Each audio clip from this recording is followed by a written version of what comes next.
Good morning. It is Tuesday, February 4th, and once again, I'm pleased to take the opportunity to take a little look back at what we accomplished in week 3 and what you can look for in week 4. Kind of hard to believe that now, with the end of this week, we'll be coming to the halfway point of this course, and I do think we've covered an awful lot of ground. And hopefully, you're seeing how one unit builds on the previous one, and we connect a lot of dots, a lot of concepts come together in the whole idea of organizations, how we build them, why we build them the way we do, why sometimes they almost build themselves in the way they do, and how it affects the work life of just about everyone that is in an organization or actually comes in contact with one. So it's really been, I think, a very good start to the course, and it's no longer a start. We're well into it. And in Unit 3, what we just completed, I was able to discern through the discussions, which once again were really, really good. I'm really happy with the quality and the depth with which people analyze the issues. But the theme pretty much was organizational culture and how is it developed? How does it take shape? What does it mean to us? How do we handle it? Does it just happen? Do we design it consciously? Do the activities of the organization define the culture? Do the people in the organization define the culture? Does the culture define the activities? The answer to all those would be yes. And I think you were able to just explore that in a little set of analyses that really allowed people to take it all in different directions. And once again, culture is one of the dominant forces, if not the dominant force in an organization. And you can't change it overnight. Beware of the executive, the manager, the coach, the politician, the leader of any sort who comes into an organization or situation and says, I am going to change the culture. Sure. Let me see how you're going to do that. It's going to be a long process, and it's going to be something you have to be very careful about and very thoughtful about, and you're going to need people to cooperate.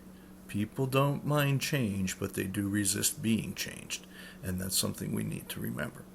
Now, this week, Unit 4, you're going to start moving into something very related, but, we've just gone through sort of why things happen. Now we're going to start going into how things happen, and everything up till now has been leading up to the idea of, well, really, how do we get things done? So this time we're going to start looking at competencies and the concept of core competency, which is a very important point in strategy, and also in methods and how do organizations put themselves together in order to get things done. We'll even talk on the concept of project management for a little bit. And so these are now tending back to some of the more practical things. And you've seen how everyone has sort of addressed those in the way we approached some of the more, shall I say, fuzzy ideas around organization development. And now we're going to see how we can apply them. So that's a really good transition. And I think you're going to see, again, like I said in my opening comment, how it makes sense, how one unit builds on the other. Mechanically, everything is going very well. I think we've had good success with the assignments. Keep up with those. There are several people, I think, who are starting to fall behind a little bit. It's very difficult to catch up. These are not easy.